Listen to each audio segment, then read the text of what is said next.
My girlfriend said, let's pretend we broke up for a week just to see how we feel. I said, if that's what you want. On day 3, she posted a photo cuddling another guy. I didn't text her, just changed the locks and tossed her stuff outside. She showed up crying. It was just a test. I said, good, I passed. Ever had one of those moments when you realize your entire relationship was built on quicksand? That's where I found myself last month. Thought I'd share how I handled it, since it might help someone else spot the red flags I missed for 2 years. It started on a regular Tuesday night. I, 32M, had been living with my girlfriend Allison, 29F, for about 8 months. We'd been together for nearly 2 years total. Things were mostly good, or so I thought. I was making dinner when Allison came home from her job at a marketing firm. She seemed off, quiet, distracted. When I asked what was wrong, she sat at the kitchen counter and dropped her bomb. I think we should pretend we broke up for a week. I stopped chopping vegetables and looked at her. What? Not for real, she clarified quickly. Just an experiment to see how we feel being apart, to make sure this is still what we both want. My first thought was that she'd met someone else and was testing the waters before making a decision. But I kept that to myself. Where is this coming from? I asked instead. She gave me some line about her friend Megan doing the same thing with her boyfriend and how it brought them closer than ever, and reminded them why they fell in love. Said it was like a relationship reset button. I'm not big on games, never have been, but Allison insisted this wasn't a game. It was a growth exercise. She'd been in therapy recently, and I wondered if this was some new technique her therapist suggested, though it sounded sketchy as hell to me. After about 20 minutes of back and forth, I realized she wasn't really asking, she was informing me this was happening, so I shrugged and said, if that's what you want. She seemed almost disappointed by my easy agreement. Maybe she expected me to beg her not to do it? Not my style. We established the ground rules. For 1 week, we'd act like we weren't together. No calls, no texts unless it was about logistics for the apartment. She'd stay with her friend Megan. We'd reassess after 7 days. She packed a bag that night and left for Megan's place. The apartment felt strange without her, but not necessarily in a bad way. Quieter, more orderly. I slept better than I had in months. The next day was uneventful. I went to work, I'm an architectural engineer, hit the gym, grabbed a beer with a colleague. Didn't hear from Allison, which was following the rules. I found myself not really missing her, which was information in itself. Day 2 was similar. I caught up on some projects I'd been putting off, called my brother, watched a movie Allison would have hated. Still no contact from her, which was fine. Then came day 3. I rarely use Instagram, but I do have an account. Was scrolling through while eating lunch when I saw it, a post from Allison.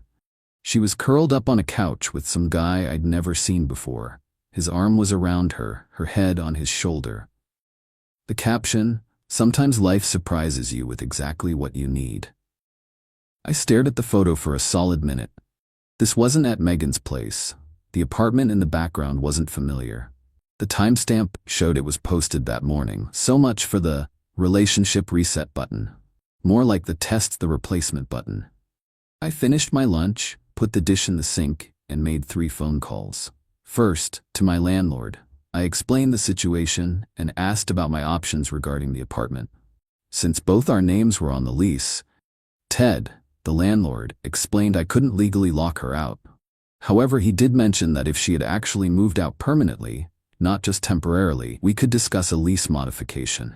For now, I'd have to handle this differently. Second, to my lawyer friend Chris, wanted to check where I stood legally. He was blunt. You can't change the locks or remove her stuff. That's an illegal eviction even if you're mad. But you don't have to keep living with her either. Document everything in case this gets messy. Third, to a friend with a spare room. Asked if I could crash there for a few days while I figured out next steps.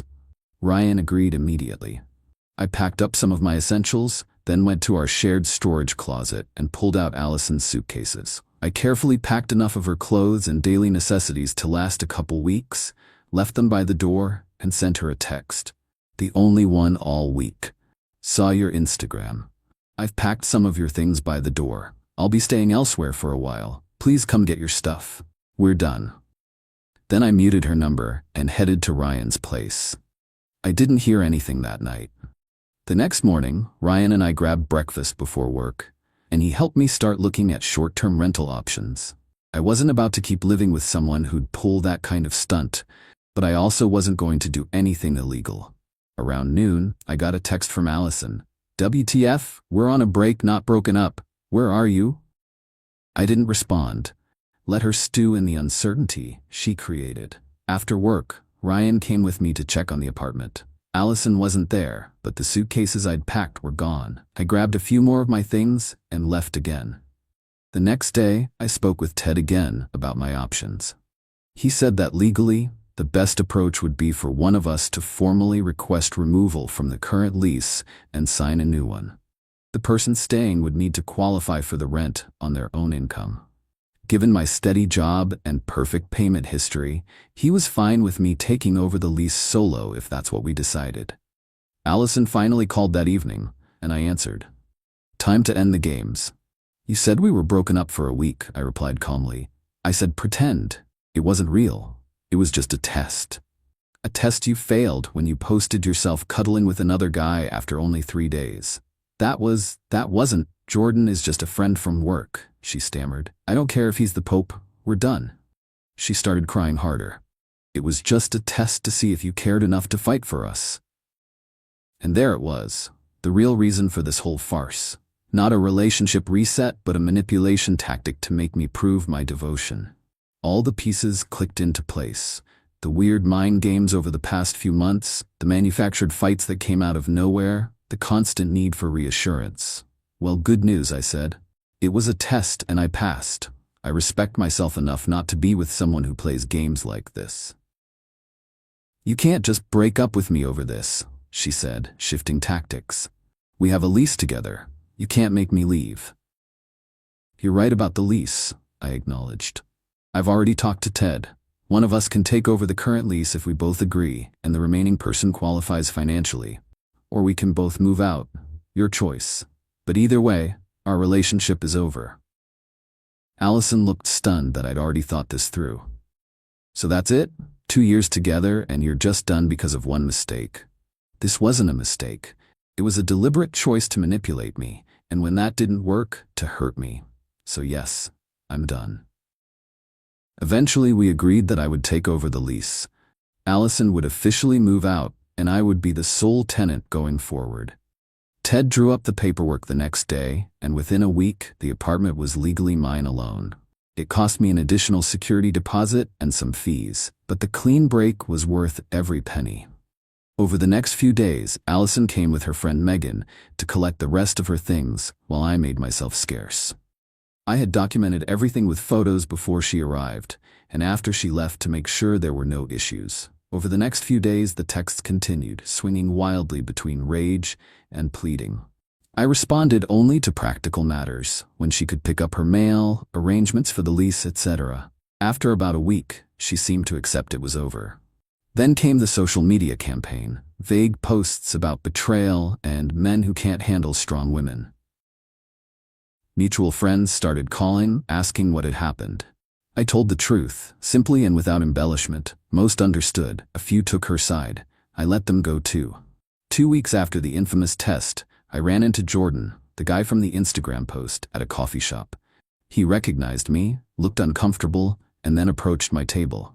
Look, man, I just want you to know I had no idea she had a boyfriend. She told me she was single. I believed him. Allison had apparently been laying groundwork with him for weeks, long before her break proposal. He showed me texts going back nearly a month. Nothing explicit, but definitely flirting. He seemed like a decent guy caught in her web. I thanked him for his honesty and wished him well. It's been about a month now. I'm still in the apartment, though I'll probably move when the lease ends in 2 months. Too many memories. I'm not rushing into dating again.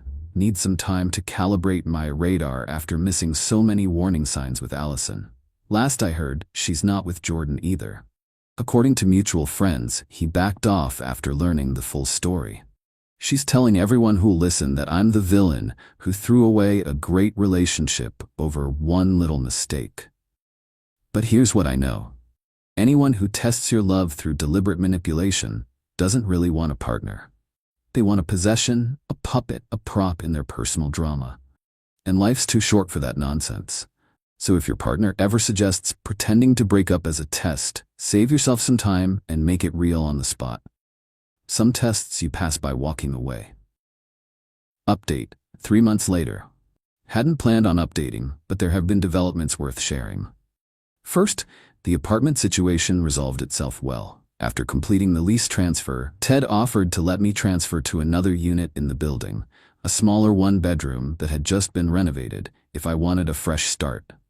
Rent was actually a bit less, and I got to escape the memories without the hassle of finding a completely new place. Moved in last month with a brand new lease agreement. Allison's campaign to paint me as the villain sputtered out after about 6 weeks. Turns out she tried the same, "let's take a break" routine with Jordan after they started dating. He recognized the manipulation tactic, having just been on the other side of it, and ended things immediately.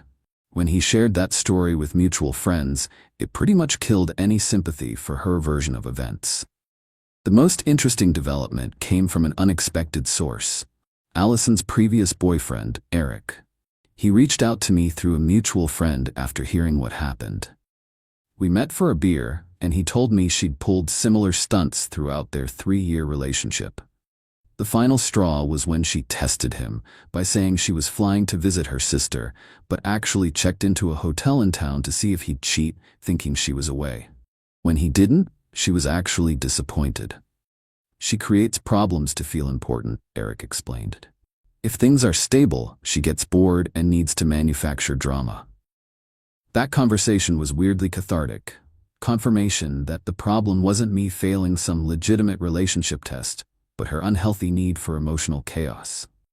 As for me, I've started dating again casually. Nothing serious, just getting back out there. The whole experience left me with better instincts for spotting red flags, so there's that silver lining. Oh, and the lease? Once the modification was complete and I was the sole tenant on the original apartment, the transfer to the new unit was straightforward.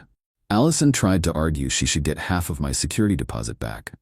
But since she had broken the lease early, her choice, not mine, those funds went toward the lease break fees. The landlord's office handled it all professionally.